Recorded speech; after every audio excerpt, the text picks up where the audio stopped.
अब हालांकि लोकगीत हो गई बा तो निमन ना लगी भजन बाकी प्रयास करत है।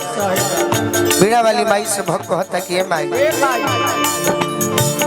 बाटे बड़ी गरजी से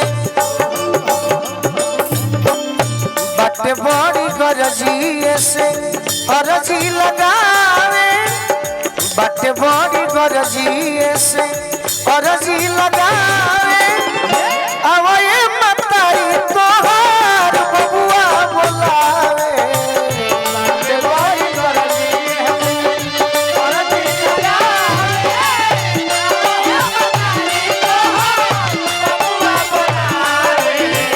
बाटे बड़ी गरजी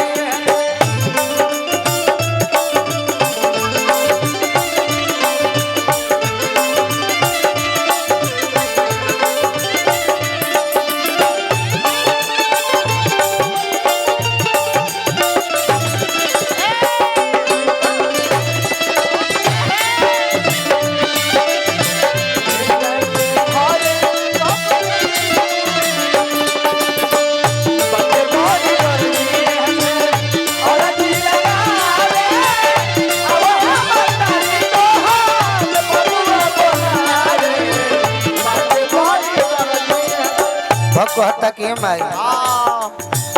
हौ मलकीन तुही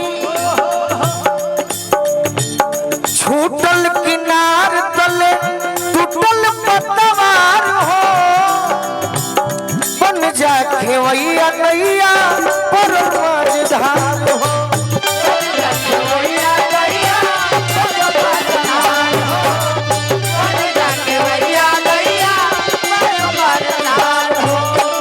छूटल किनार तले टूटल पतवार हो बन जा खेवैया नैया फसल मझधार हो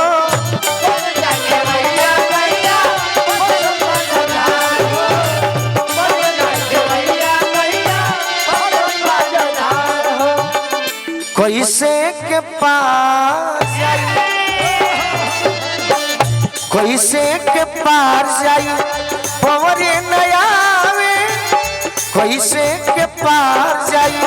पवरे नयावे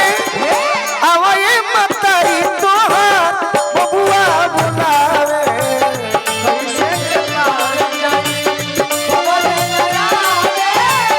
आवए मताई तोहार बबुआ बुलावे अरे कैसे के पार जाई पवरे नयावे आवए मतारी तोहार बेटवा बोलावे कैसे के पार जाई पवरे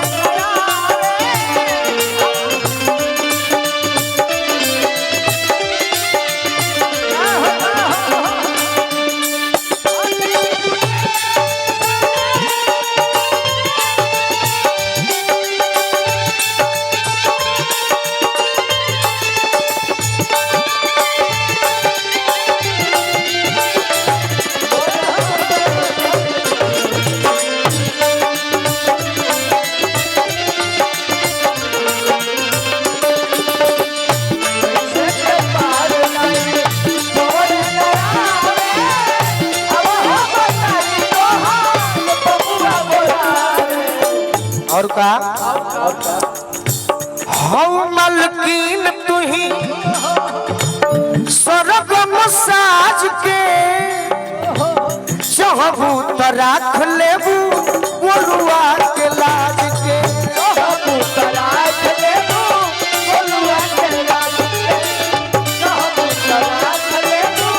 गोलुआ के लाज के कतनो वीडियो कॉल बात करेबू निशा बाकी गीत हमरे मिली जैसे कि हमार गीत आशुतोष बाबा हमरे लायक लिखिला तो तनी मेहनत कर लात हो गई अलग चीज बा जैसे कि भगवान तोहरे के सुंदर बनौले बड़े आशुतोष बाबा कलम के जादूगर हैं आशुतोष बाबा के वीडियो कॉल के माध्यम से प्रणाम करो हम बाकी के हो के ना रो तो सब जानी लरूरा झा जी हैं आशुतोष बाबा के प्रणाम करो निशा के भी गीत लिखी हम ही आग्रह करो हौ मलकीन तुही सरगम साज के चाहबू त राख लेबू गोलुआ के लाज के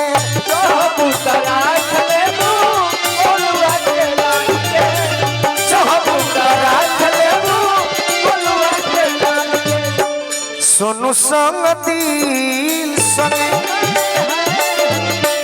सोनू संग दिल संगे सिरावा झुकावे सोनू संग दिल संगे सिरावा झुकावे कि सोनू संग दिल संगे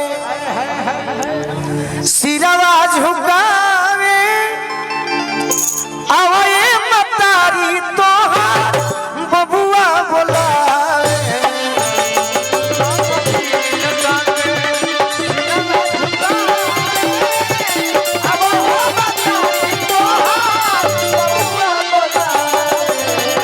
अरे सोनू संग दिल संगे सिरावा झुकावे